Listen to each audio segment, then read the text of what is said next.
Olá galera, tudo bem? Preparei uma aula de limites para vocês, né? É um desafio para mim explicar um conceito mais abstrato por via vídeo, né? E para vocês também imagino que seria muito mais fácil compreender o conceito se fosse uma aula presencial, mas a gente vai tentar e para isso também eu vou estar online no momento da aula. Qualquer dúvida que vocês tiverem, vocês podem estar me perguntando, né? Essa interação ela precisa acontecer, beleza? Então nesse primeiro vídeo eu preparei um pouquinho a representação do limite. O importante dessa aula, esse primeiro vídeo, é que vocês entendam, né, como que funciona o limite. Por que a gente fez uma revisão de função antes? Para a gente ter uma ideia de como que funciona, como se comporta um valor de x dentro de uma função, né? E agora a gente vai expandir essa ideia um pouquinho mais através do limite. Em uma função é muito mais simples, porque a gente tem uma função definida, né? O que a gente fazia nas aulas? Pegava lá o valor de x, jogava esse valor de x dentro da função definida, e essa função gerava esse valor de x, produzia, né? Eu tinha um valor de, x, de f de x. Então era simples assim. Tinha uma função definida, pego um valor de x definido, substituo lá no x, faço o cálculo da função, mas se ela for do primeiro, do segundo grau, não importa, eu tenho lá definido um valor de f de x. No limite, a ideia de limite vai muito além disso, né? No limite, a gente vai continuar trabalhando com uma função, substituindo os valores de x, mas só que agora esse valor de x não vai estar exatamente definido, né? Eu vou ter uma função que pode ser definida ou não, eu substituo um valor de x e esse valor de x ele pode assumir infinitos valores para uma função.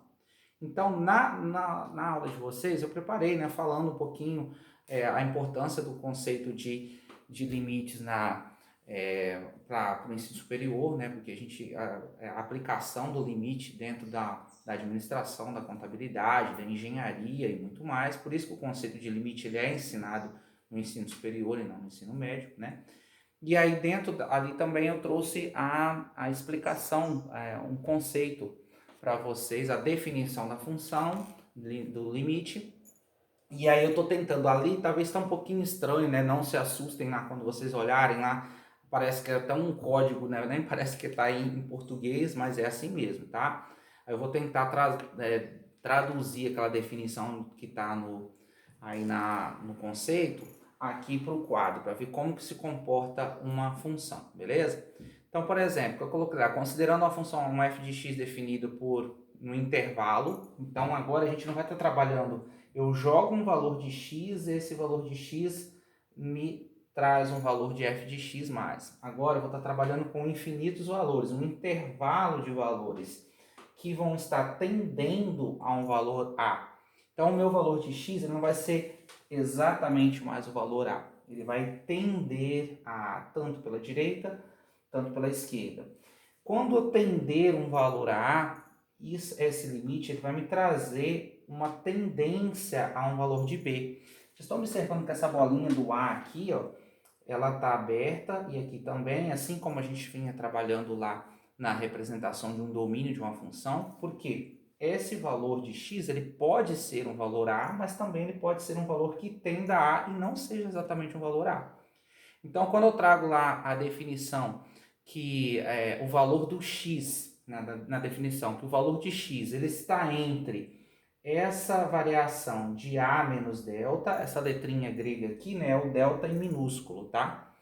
Então, quando eu trago aqui a variação, o x, o valor de x, né, vai ser essa variação, né, de a menos o delta e o a mais o delta. Então, o a mais delta e o a menos delta, né, vão tender a e essa ondinha de vermelho aqui representa o valor de x da função.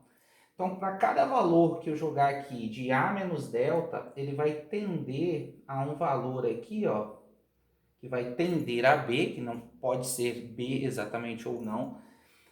Essa variação de a menos delta vai trazer uma variação aqui para mim de b menos epsilon, que é uma outra letra grega, né, que a gente usa só na definição. Depois no cálculo vai ficar muito mais fácil para entender. tá bom? Então, para cada valor que eu for aproximando de A menos delta aqui, eu vou ter um valor de B menos epsilon. E isso também vai acontecer para cada valor tendendo a A aqui, que a gente chama de A menos delta, ele vai tender a um valor de B menos epsilon, e esse valor vai tender a B, tá bom? Então, não se espantem logo com esse vídeo, ele é bem mais conceitual, só para vocês entenderem que a partir de agora, quando a gente jogar um valor de x, esse valor de x não vai ter apenas um valor de y, ele vai tender a um valor de A e esse valor vai tender a um valor de f de x, que no caso é o B, tá bom? Por isso que a gente chama de limite de f de x com x tendendo a A igual a B, ok?